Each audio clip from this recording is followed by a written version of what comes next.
আসসালামু আলাইকুম। আজকে আপনাদের সঙ্গে নতুন একটা ভিডিও নিয়ে দেখা হচ্ছে। আশা করছি সবাই ভালো আছেন, আমরাও ইনশাল্লাহ ভালো আছি। নতুন একটা গাছ নিয়ে আজকে আপনাদেরকে দেখাচ্ছি। এটাও প্রত্যেকটা ভিডিওই কিন্তু আপনারা আমাদের বিল্ডিংয়ের ছাদ থেকে দেখতেছেন। আমার বাগানে যত ধরনের গাছ আছে প্রত্যেকটা গাছ নিয়েই আমরা আলাদা আলাদা তার কোয়ালিটি নিয়ে আমরা আপনাদের সঙ্গে কথা বলি, গাছটা রোপণ এবং তার গুণাবলী ফলাফল নিয়ে কথা বলি। তো আজকে আপনাদেরকে সুন্দর একটা দৃশ্য দেখাবো, একটা গাছ দেখাবো, গাছের ফল সহ দেখাবো। তো আশা করছি আপনারা যদি আমার চ্যানেলে নতুন হয়ে থাকেন আশা করছি সাবস্ক্রাইব করে সঙ্গেই থাকবেন।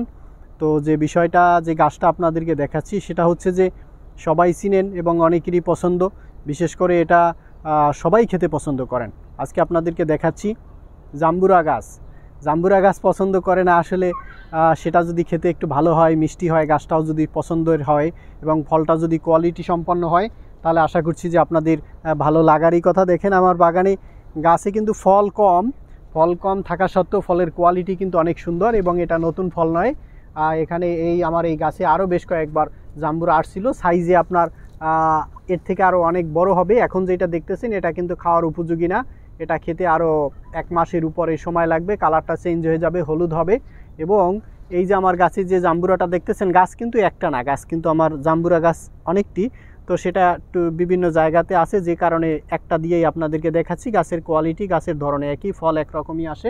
তো সেটা হচ্ছে যে এই যে জাম্বুরাটা দেখতেছেন এটা এতটুকু থাকবে না, এটা আরও বড় হবে এবং এটার কালার চেঞ্জ হবে এবং এটার ভিতরে কিন্তু লাল হবে না। যখন এটা খাওয়ার উপযোগী হবে উপর থেকে হলুদ হয়ে যাবে, কিন্তু ভিতরে থাকবে সাদা, অনেক রসালো এবং টকের কিচ্ছু নেই, সম্পূর্ণ মিষ্টি হবে এবং খেতে যথেষ্ট স্বাদ হবে। শুধু এইটা নয়, আপনি দেখেন ড্রামটা কত ছোট, প্লাস্টিকের একটা ড্রাম, 120 লিটারের ড্রামের অর্ধেক, খুব ছোট।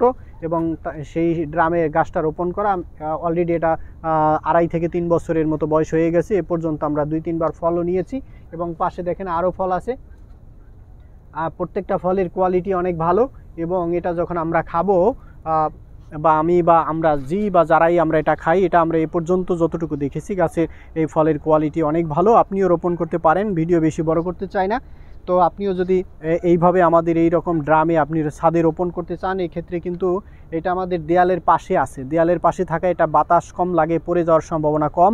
আপনি আপনার ছাদের বা বিল্ডিংয়ের রুফটপের আপনি কন্ডিশন বুঝে যদি রোপণ করেন সেক্ষেত্রে এই গাছটা কিন্তু বেঁধে দিতে হবে, তা না হলে বাতাসের বেগে কিন্তু ড্রাম সহ গাছটা পড়ে যাবে। কারণ আপনি একটু নিচে খেয়াল করলে দেখেন এই যে ড্রামের নিচের দিকটা কিন্তু উপরের থেকে নিচের দিকটা কিন্তু অনেক ছোট এবং এটার আমরা চতুর্দিক থেকে আমরা ইট দিয়ে রেখেছি যাতে গাছটা পড়ে না যায় এবং এই গাছটা পড়ে যাওয়ার সম্ভাবনা কম। এবং এই 3 বছরে, 2.5 থেকে 3 বছরে এখন পর্যন্ত গাছটা একবারও বাতাসে ফেলে দেয়নি। পড়েনি, এটা না পড়ার পিছনে কারণ আছে, আপনার বাতাস লাগে না। এই পাশে আপনার বড় পানির ট্যাঙ্কি আছে এবং ওই পাশে দেয়াল আছে, যে কারণে এটা বাতাস লাগে না। এবং আমাদের অন্যান্য যে গাছ আছে সেগুলো আমরা অনেক সময় বেঁধে রাখি, যে কারণে দেয়ালের সঙ্গে বেঁধে রাখি যাতে বাতাসে আপনার গাছটা পড়ে না যায়। তো আপনিও আপনার রুফটপের কন্ডিশন বুঝে গাছে বাতাস কি পরিমাণ লাগবে সেটা বুঝে আপনি ব্যবস্থা নেবেন। আশা করছি আপনাদের ভিডিওটা ভালো লাগবে। যদি ভালো লাগে আপনারা আমাদের প্রত্যেকটা ভিডিওতে লাইক এবং কমেন্টস করে দিবেন এবং আপনারা আরও যদি কোনো গাছের পরামর্শ থাকে সেটাও আপনি দিয়ে আমাদেরকে জানাবেন, আমরা অবশ্যই আপনাদেরকে সেগুলো দেখাবো এবং সেই সমস্ত গাছ আমরা রোপণ এবং অ্যারেঞ্জ করার চেষ্টা করব। আশা করছি ভালো থাকবেন সবাই। আল্লাহ হাফেজ।